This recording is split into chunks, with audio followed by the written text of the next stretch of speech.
Assalamualaikum warahmatullahi wabarakatuh. Mana orangnya? Ini Oh ya, silakan.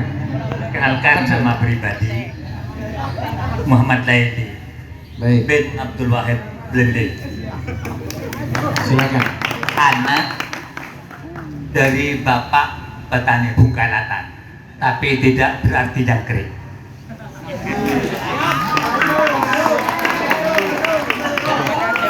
Langsung saja kepada poin pertanyaan. Semuanya yang kita tadi, insya Allah saya sudah paham. Tapi ada suatu pertanyaan.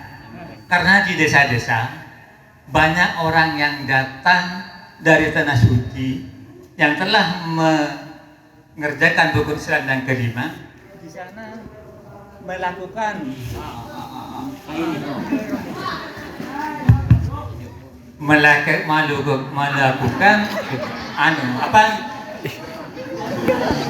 tawaf dan sa'i.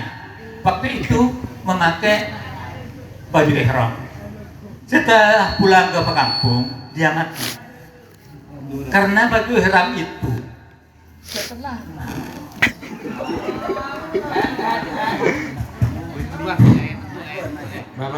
setelah di rumah tidak dimanfaatkan lagi.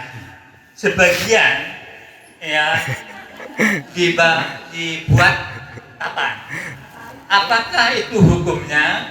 Dan kalau memang ada hukumnya dan bagaimana cara memakainya? Ini di kampung-kampung sudah berjalan karena tidak dimanfaatkan lagi, dibuat tapan.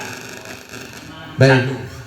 Yang kedua, di sana saya mendengar seruan jenazah. Seruan jenazah, sholatan alal amwat, sholatan alal amwat waqtif li yarhamukumullah. Saya ikutin takbirnya sama 4 rakaat, cuman yang terakhir itu bacaan Allahumma tahrimna ajrahu ya, yang terakhir itu cuma setelah takbir keempat langsung salam Assalamualaikum. Dan di mana letak pembacaan Allahumma tahrimna ajrahu? Yang ketiga,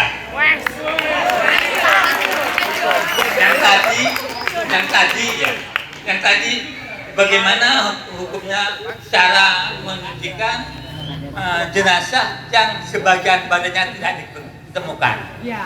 Sekarang ada orang yang operasi lututnya, dipotong, apa itu dikubur seperti bangkai yang lain, dan bagaimana caranya menguburkan itu.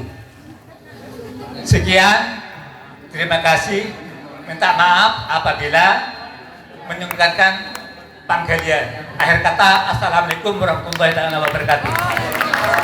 Waalaikumsalam warahmatullahi wabarakatuh.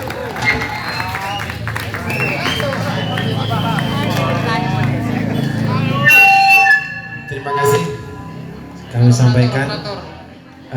Tambah malam tambah seru ini ya pertanyaannya ya. Baik, kita bahas satu persatu. Yang pertama terkait dengan materi yang di halaman berapa tadi? 59 kalau tidak salah ya. Jika ada seseorang yang menemukan salah satu organ tubuh manusia, sedangkan itu katakanlah tangan misalkan ya, atau jari-jari di jalan, sedangkan itu kita tidak tahu orangnya mati atau tidak, muslim apa bukan, dan seterusnya. Nah itu bagaimana? Monggo silakan dijawab dulu. Syarat sholat jenazah itu yang pertama adalah sudah dimandikan, sudah suci ya. Bahasa di sini taqaddumut tuhri, baik dari hadas atau baik dari najis atau sudah dari najis ya, dari najis artinya sudah dimandikan.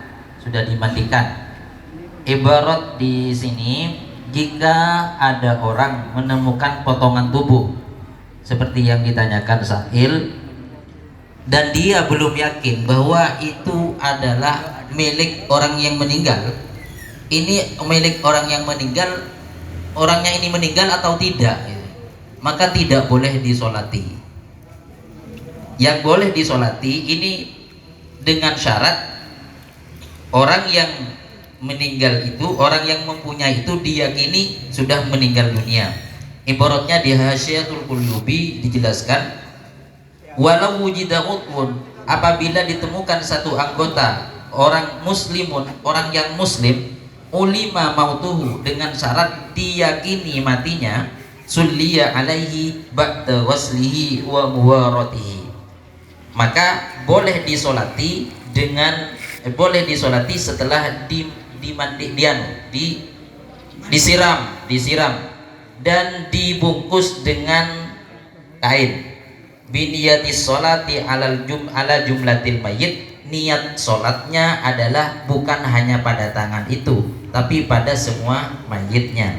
Kalau ini sudah diyakini, hal ini seperti yang telah dilakukan kepada sahabat Abdurrahman bin Attab ketika potongan tubuhnya itu ditemukan oleh sahabat yang lain. Lalu potongan tubuh itu disolati setelah disiram, kemudian disucikan dan dibungkus dengan kain. Apabila tidak diyakini mati, maka fa'in ulima infisalu hala hayatihi wa law ba'da jurhin masalan, kalau diyakini terlepasnya anggota ini dari orang yang hidup walaupun setelah luka, wa in mata ba'dahu bihi, walaupun diyakini matinya orangnya itu mati setelah terlepas, maka ausuka fi waqtin fi solihi, atau ragu di waktu terlepasnya. Jadi yang dimaksudkan boleh disolati ini memang dia itu terlepas dalam keadaan mati. Tapi kalau setelah terlepas belum mati, dapat 1 hari mati, tidak boleh juga seperti itu.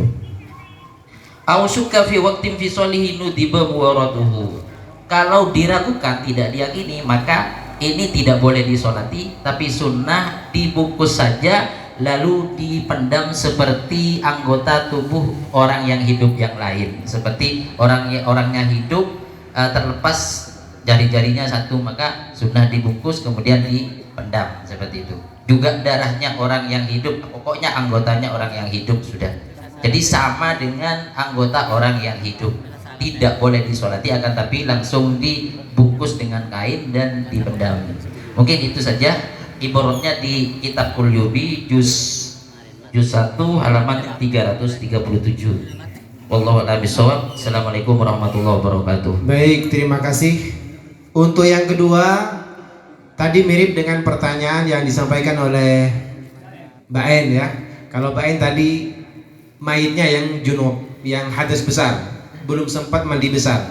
Sekali pertanyaan yang ini, yang memandikan yang junub, yang hadas besar, bagaimana hukumnya orang yang sedang hadas besar, baik nifas ataupun haid ataupun junub, bagaimana hukumnya memandikan mayit?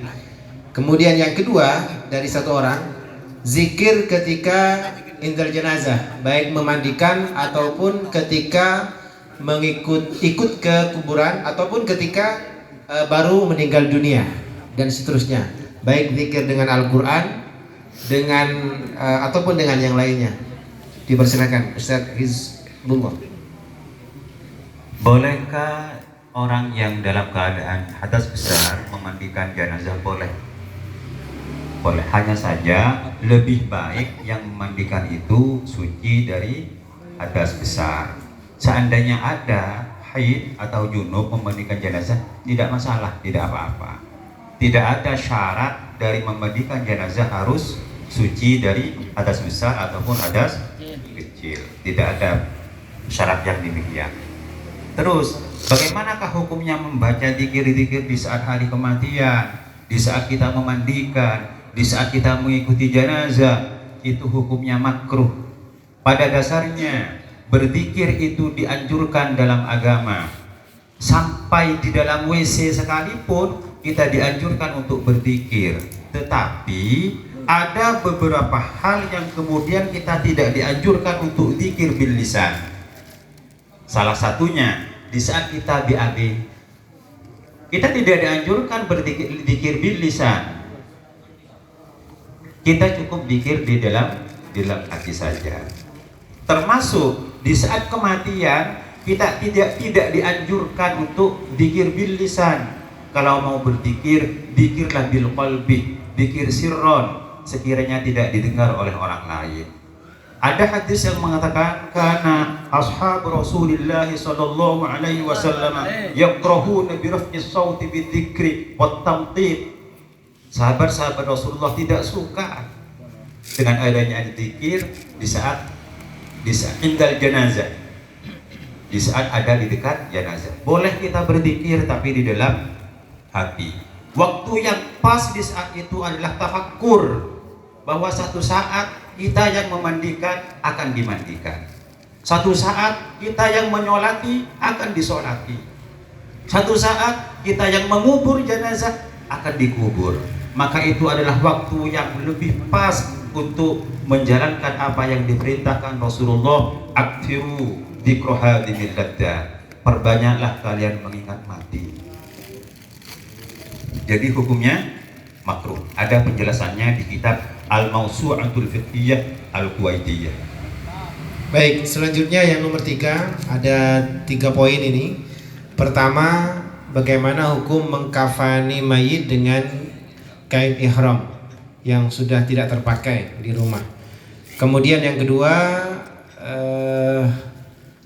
takbir yang terakhir di dalam sholat itu jangan cepat sekali, langsung salam, dan baca Allahumma la tahrimna ajra ila akhirih.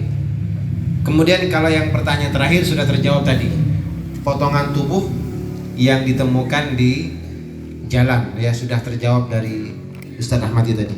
Ibu silakan. Dua saja. Pertama, membungkus jenazah dengan kain ihram itu sangat baik. Seperti apa yang disampaikan tadi, alangkah baiknya kita membungkus jenazah dengan kain yang layak kita pakai di saat hidup. Masa angkena aku lebih sampai